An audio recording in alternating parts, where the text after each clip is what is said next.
CBSE class 10th இருந்து நம்ம electricity டாபிக்ல இருந்து எக்ஸாம்பிள் 12.3 சம் பண்ணலாம் பாருங்க. How much current will an electric bulb draw from a 220 volt source if the resistance of the bulb filament is 1200 ohm அப்படி கொடுத்துருக்காங்க. So first ஒன்று பாருங்க. இப்போ வந்து ஒரு எலக்ட்ரிக் பல்ப் இருக்கு. இந்த எலக்ட்ரிக் பல்ப் இருக்கு. இந்த எலக்ட்ரிக் பல்புக்கு பொட்டன்ஷியல் டிஃபரன்ஸ் எவ்வளோ கொடுத்துருக்காங்கன்னா 220 வோல்ட் கொடுத்துருக்காங்க. அதாவது பொட்டன்ஷியல் டிஃபரன்ஸ் 220 வோல்ட் கொடுத்துருக்காங்க. இந்த பல்புடைய ரெசிஸ்டன்ஸ் எவ்வளோ கொடுத்துருக்காங்க பாருங்க, 1200 ஓம். 1200 ஓம் கொடுத்துருக்காங்க. அப்படி இருந்தால் இந்த பல்பு வழியாக எவ்வளோ கரண்ட் பாஸ் ஆகும்னு கொஸ்டின் கேட்டிருக்காங்கப்பா. ஸோ நமக்கு என்ன ஃபார்முலா தெரியும்னா ஓம்ஸ்லா தெரியும் இல்லையா? அப்போ ஓம்ஸ்லா நம்ம எடுத்துக்கலாம். ஓம்ஸ்லா என்ன ஃபார்முலா சொல்லுங்கள்? V = I × R. இதுலேருந்து R கீழே கொண்டு வந்துட்டிங்கன்னா நமக்கு I கிடைக்கும். ஸோ I = என்ன ஃபார்முலா பாருங்கள், V/Rன்னு எடுத்துக்கலாம். V எவ்வளோ கொடுத்தாங்க? 220 வோல்ட்டு. R எவ்வளோ கொடுத்துருக்காங்கன்னு சொல்லுங்கள், 1200, அதாவது 1200 கொடுத்துருக்காங்க. ஓகேங்களா? ஸோ இது எப்படி எழுதிக்கலாம்? 220 / 12 × 1/100 எழுதிக்கிங்க. அதாவது 1200 1200 12 × 100 போட்டேன்.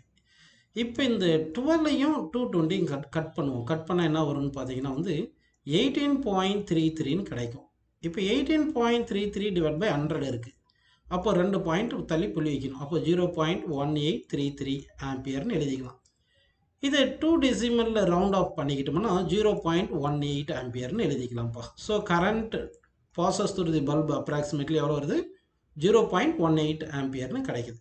சரி, இப்போ செகண்ட் படம் பாருங்க. How much current will an electric heater coil draws from a 220 volt source if the resistance of the heater coil is 100 ohm? அதாவது செகண்ட் வந்து ஒரு ஹீட்டர் காயில் கொடுத்துருக்காங்க. இது காயில். இந்த காயிலுடைய ரெசிஸ்டன்ஸ் எவ்வளோ சொல்லியிருக்காங்க? 100 ஓம் சொல்லியிருக்காங்க. Potential difference given across this coil, அதாவது இந்த காயிலில் பொட்டன்ஷியல் டிஃபரன்ஸ் எவ்வளோ கொடுத்துருக்காங்கப்பா?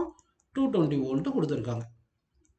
இப்போ நமக்கு என்ன கேட்டிருக்காங்க? What is the current passes through the coil? Again இந்த ஓம்ஸ் லால இருந்து கரண்ட் = V/R இந்த ஃபார்முலா யூஸ் பண்ணிக்கலாம். யூஸ் பண்ணிங்கன்னா கரண்ட் = V எவ்வளோ கொடுத்தாங்க? 220 கொடுத்துருக்காங்க. V எவ்வளோ கொடுத்துருக்காங்க? 100, சாரி, V தான் 220 கொடுத்துருக்காங்க. அதாவது கரண்ட் = V/R உங்களுக்கு தெரியும் ஃபார்முலா. ஸோ கரண்ட் = V/R பண்ணணும். V வந்து 220 வோல்ட் கொடுத்துட்டாங்க. V 220 சப்ஸ்டிட் பண்ணிட்டோம். R எவ்வளோப்பா? 100 ஓம். அப்படின்னா இதை எப்படி டிவைட் பண்ணுறது? 2 பாயிண்ட் தள்ளி புள்ளி வச்சிடணும். அப்போது 2.20 ஆம்பியர் கரண்ட் பாஸ் ஆகுது. அப்போ கரண்ட் = 2.2 ஆம்பியர் அப்படின்னு எழுதிக்கலாம்ப்பா.